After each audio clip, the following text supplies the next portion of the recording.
Welcome to the ArmaniTalks YouTube channel. I'm your host, ArmaniTalks. In this channel, I'm covering communication skills for you to level up your way with words, become much more articulate. In today's episode, we are entering the land of storytelling, and I'm going to be talking about stories with a bad ending. There have been times in my life where I would say the person that did me wrong, rather than them suffering a defeat, they stack up win after win after win, and I begin to think, wait a minute. In the context of my life, this person is a villain, yet they are winning. It bothers me that they're winning. As time passes by, I am happy that they won because each time that a villain that did me wrong won, I ended up learning a lot more about myself. And that's the entire premise of stories.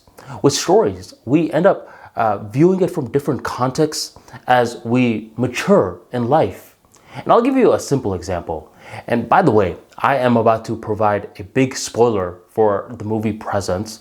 So if you plan to watch that movie, I would highly recommend that you turn the video off right now.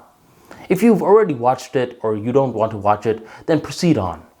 Within the movie Presence, what happens is that there is this brother who is portrayed as the bad guy. He bullies his sister, he plays a lot of pranks on people for no reason, and he's not the best son. Throughout the movie though, I begin to see his character progression. He goes on from being this very bad guy to eventually becoming the hero of the film. But for him to be the hero, he had to sacrifice his life. In the last scene, he ends up dying.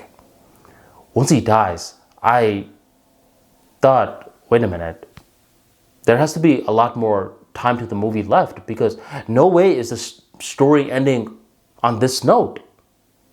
And then I see the credits. Once I see the credits, I noticed that the movie was done. If it's done, that means that this story, it's ending on a bad note. Once I left the movie theater, I couldn't believe that the movie ended in a bad note. I was always raised to believe that stories had a good ending. And this story had a bad ending? It wasn't right. I thought about this movie for the next couple of days. And the more that I thought about it, the more that I made this insight. The insight was that when I was initially watching Presence, I was a little disappointed.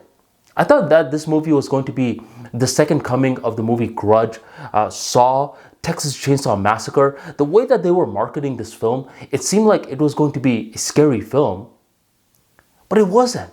It was just a family drama. And during the day that I was watching the film, I would say for 99% of the movie, I was bored. I didn't like it.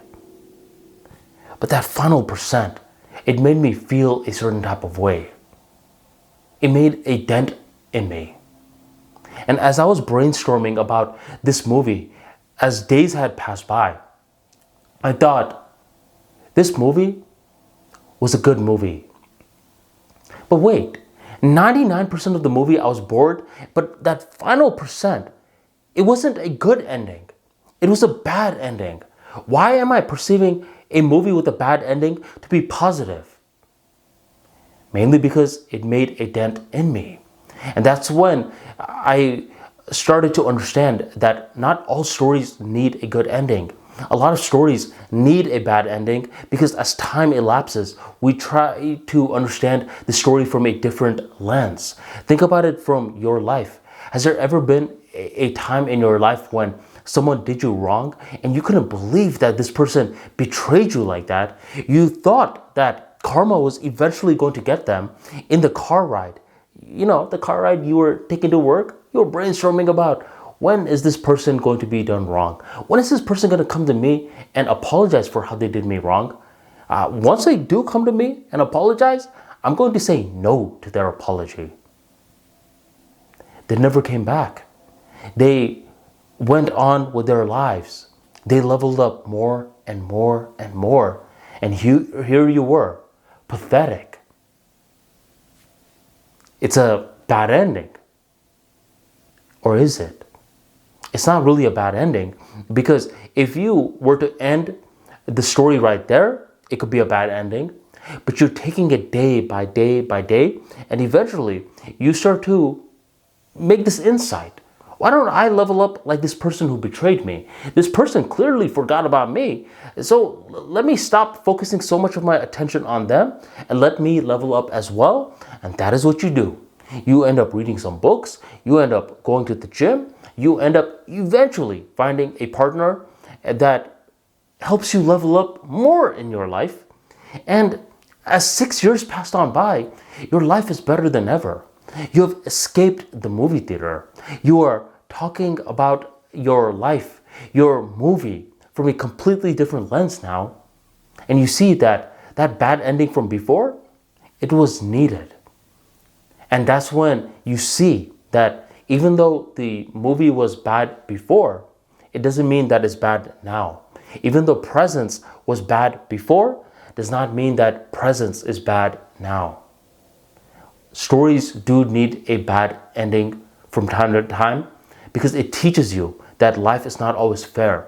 It teaches you how to be humble, and it teaches you that storytelling brings in all angles of life. Life that right now you're not understanding, but give it some time. Wait 2 weeks to 6 years and it will make more sense.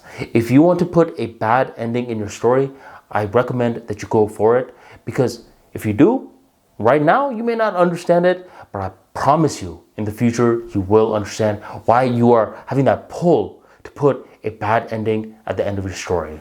So if you enjoyed today's talk and you want to get more insights like this into communication skills and storytelling, you definitely want to check out my book, The Art and Science of Storytelling. Within this book, you will learn much more about character development, building conflicts, and building vivid settings that encapsulates the readers and the viewers. Join the tribe and get The Art and Science of Storytelling by going on ArmaniTalks.com, hit shop, and grab Art and Science of Storytelling today. Thank you very much for joining me, and I will catch you next time.